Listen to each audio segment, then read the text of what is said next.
بسم اللہ الرحمن الرحیم۔ عزیز طلباء و طالبات، جناب ورچوئل کلاسز میں خوش آمدید۔ ٹاسک 7 کلاس نہم بلو اینڈ ریڈ، معلم صغیر احمد، سبق قومی اتفاق، مصنف سر سید احمد خان۔ سبق قومی اتفاق۔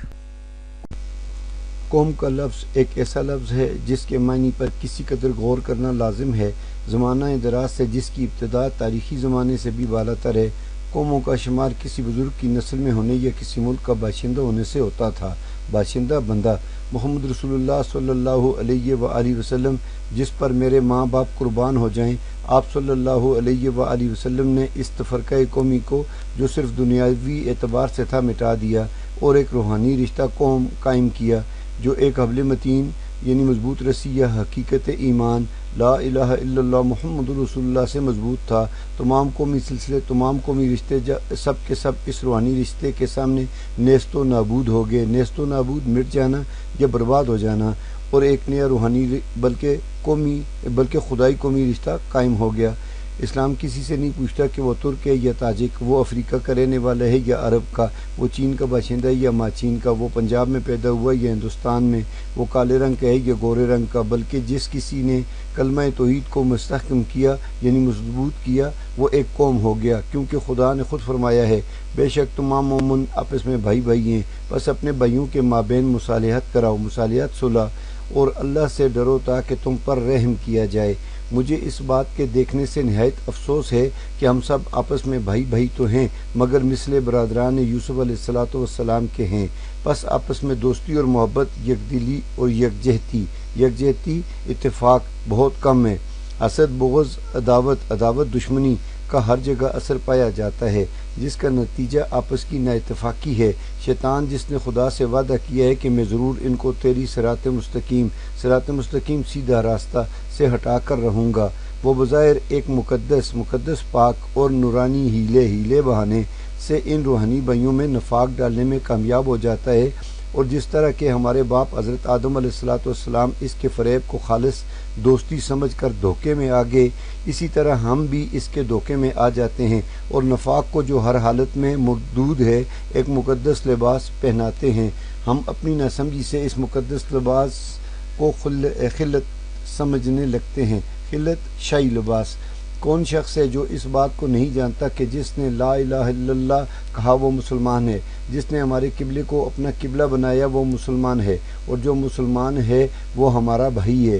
امام اعظم رحمۃ اللہ علیہ فرماتے ہیں ہم اہل قبلہ کو کافر نہیں کہتے، بئیں ہمہ فروعی مسائل میں اختلاف ہونے کی نسبت کسی طرح ہماری قوم نے اس حبل متین کی بندش کو توڑا ہے، بئیں ہمہ اس کے باوجود فروعی مسائل ضمنی یا غیر عام مسائل، اور اس رشتہ اخوت کو جسے خدا نے خود قائم کیا تھا چھوڑا ہے۔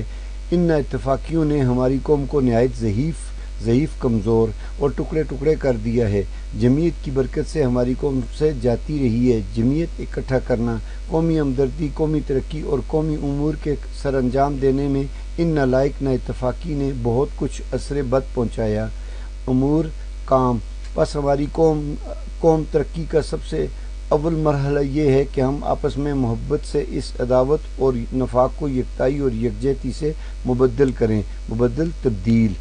یکتائی اور یکجہتی سے میرا مقصد یہ نہیں کہ سب لوگ اپنے اپنے عقائد چھوڑ کر کسی ایک عقیدے پر قائم ہو جائیں، ایسا تو نہ اب ہو سکتا ہے، نہ پہلے ہوا اور نہ آئندہ ہو سکے گا۔ اتفاق کے قائم رکھنے کی جس کی ہمیں ضرورت ہے، ایک اور عقلی و نقلی راہ موجود ہے جس کی پیروی قومی اطاعت کا ذریعہ ہو سکتی ہے۔ انسان جب اپنی ہستی پر نظر ڈالے تو وہ اپنے امور میں دو حصے پائے گا، ایک کا تعلق خدا سے ہے اور ایک حصے کا ابنائے جنس سے ہے۔ ابنائے جنس اپنے جیسے انسان کا دل، اس کا اعتقاد عقیدہ یا معتقد، اس کا مذہب خدا کا حصہ ہے جس میں کوئی دوسرا بندہ شریک نہیں ہے۔ اس کے عقائد کی جو کچھ بھلائی یا برائی ہو، اس کا معاملہ اس کے اور خدا کے مابین ہے، نہ بھائی میں اس میں شریک ہے، نہ بیٹا، نہ دوست، نہ آشنا اور نہ قوم۔ بس جس بات کا اثر اس کی اپنی ذات تک محدود ہے، اس سے ہمیں کوئی بھی غرض نہیں رکھنی چاہیے۔ جب وہ خدا اور خدا کے رسول اللہ صلی اللہ علیہ وآلہ وسلم کو برحق جانتا ہے، کسی قسم کی عداوت یا مخالفت نہیں رکھنی چاہیے، بلکہ اس کو بھی بھائی اور کلمے کا شریک سمجھنا اور اس اخوت کو جسے خدا نے خود قائم کیا قائم رکھنا چاہیے۔ نہایت افسوس اور نادانی کی بات ہے کہ ہم آپس میں کسی ایسے امر میں عداوت رکھیں جس کا اچھا برا اثر خود اسی تک محدود ہے اور ہمیں اس سے کچھ بھی ضرور نقصان نہیں۔ جو حصہ ابنائی جنس کا ہے اس سے ہمیں غرض رکھنی چاہیے۔ وہ حصہ آپس کی محبت، باہمی دوستی، ایک دوسرے کی اہانت، مدد، ایک دوسرے کی ہمدردی ہے جس کے مجموعے کا نام قومی ہمدردی ہے۔ یہی ایک طریقہ ہے جس سے خدا کے حکم کی بھی اطاعت اور آپس میں برادرانہ برتاؤ، قومی اتفاق، قومی ہمدردی قائم ہو سکتی ہے، جو ترقی کے لیے پہلی منزل ہے۔ یہ بات ہمیں بھولنی نہیں چاہیے کہ ان روحانی بھائیوں کے سوا اور بھی وطنی بھائی ہیں، گو وہ ہمارے ساتھ اس کلمے میں جس نے ہم مختلف قوموں اور مختلف فرقوں کو ایک قوم اور آپس میں روحانی بھائی بنا دیا، وہ شریک نہیں ہیں، مگر بہت سے تمدنی امور ہیں جن میں ہم اور وہ مثل بھائیوں کے شریک ہیں۔ میں یہ نہیں کہتا کہ ہماری قوم میں نیکی کا خیال نہیں ہے، کیسی عالی شان مسجدیں، کیسی نفیس خانقاہیں، ان کی نیکی کی یادگار موجود ہیں۔ اب بھی ہر شہر اور ہر قصبے میں دیکھو کہ لوگ کس قدر خیرات کرتے ہیں، حج و زیارت میں روپیہ خرچ کرتے ہیں، مسجدیں بنواتے ہیں۔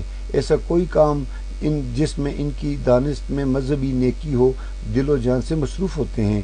اس نیت سے یہ کام کیے جاتے ہیں کہ قیامت میں ان کو اس کا بدلہ ملے گا اور روز حشر قیامت کا دن ان کو ثواب ملے گا۔ قومی اتفاق کی کوشش اس سے بھی بڑی نیکی ہے۔ جب قوم کا ہر فرد دل و جان سے اس کوشش میں شریک ہوگا تو ہم بھی اپنے ماضی کی شان حاصل کر سکیں گے۔ سبق قومی اتفاق کے مشکل الفاظ اور معانی۔ باشندہ بندہ، حبل متین، حقیقت ایمان، مضبوط رسی، نیست و نابود، مٹ جانا، برباد ہونا، مستحکم مضبوط، مصالحت صلح، یکجہتی اتفاق، عداوت دشمنی، صراط مستقیم سیدھا راستہ، مقدس پاک، ہیلے بہانے، خلت شاہی لباس، بئی ہما اس کے باوجود، فروئی مسائل ضمنی غیر اہم، ضعیف کمزور، جمعیت اکٹھا کرنا، امور کام، مبدل تبدیل، ابنائی جنس اپنے جیسے انسان، اعتقاد عقیدہ یا معتقد، اہانت مدد، ریشہ گیا گھاس کے تار، تنزل زوال، منفعت منافع نفع۔ اہم نکات: نمبر 1 قوم کی وضاحت، نمبر 2 قوم کا اسلامی تصور، نمبر 3 نا اتفاقی کی برائیاں، نمبر 4 اتفاق کی برکت۔ اب ان پوائنٹس کی ذرا وضاحت کر لیتے ہیں۔ سب سے پہلے قوم کی وضاحت۔ قوم کا لفظ ایک ایسا لفظ ہے جس کے معنی پر غور کریں تو کافی پہلے قوموں کا شمار کسی بزرگ کی نسل یا باشندے سے ہوتا تھا، لیکن نبی اکرم صلی اللہ علیہ وآلہ وسلم نے اس قومی تفرقہ کو مٹا دیا جو کہ دنیاوی اعتبار سے تھا، اور ایک ایسا قومی رشتہ قائم کیا جو کلمہ حق کی طرح مضبوط تھا۔ نمبر 2 قوم کا اسلامی تصور۔ اسلام کسی سے نہیں پوچھتا کہ وہ ترک ہے یا تاجک، افریقہ کا رہنے والا ہے یا عرب کا، وہ چین کا باشندہ ہے یا پنجاب کا، سفید رنگ کا ہے یا کالے رنگ کا، بلکہ جس نے کلمہ توحید کو مضبوطی سے پکڑا وہ ایک قوم ہو گیا، اور جس نے ہمارے قبلے کو اپنا قبلہ بنایا وہ مسلمان ہے، وہ ہمارا بھائی ہے، اور یہی اسلام کا تصور ہے۔ نمبر 3 پر ہے نا اتفاقی کی برائیاں۔ بہت مختلف قسم کے فروعی مسائل ہیں۔ اختلافات ہونے کی نسبت کسی طرح ہماری قوم نے حقیقت ایمان کی بندش کو توڑا، اس رشتہ اخوت کو جسے خود خدا نے قائم کیا تھا اسے چھوڑ دیا، اور یہی وجہ ہے کہ ان نا اتفاقیوں نے ہماری قوم کو بہت کمزور اور ٹکڑوں میں بانٹ دیا۔ نمبر 4 ہے اتفاق کی برکت۔ ہماری قوم ترقی کا سب سے اول مرحلہ یہ ہے، یعنی ہماری قوم کی ترقی کا سب سے بہترین اور اہم مرحلہ یہ ہے کہ ہم آپس میں محبت سے رہیں، اس دشمنی کو اتفاق میں بدل دیں، اور اللہ کے احکامات کو مانتے ہوئے خدا کے رسول صلی اللہ علیہ وآلہ وسلم کو برحق جانیں، اور کسی قسم کی دشمنی یا مخالفت نہیں رکھنی چاہیے، بلکہ اس اخوت کو جس کو خدا نے قائم کیا ہے قائم رکھنا چاہیے۔ ہوم ورک، مشق قومی اتفاق۔ سوال نمبر 7، تراکیب کو اپنے جملوں میں اس طرح استعمال کریں کہ مطلب واضح ہو جائے۔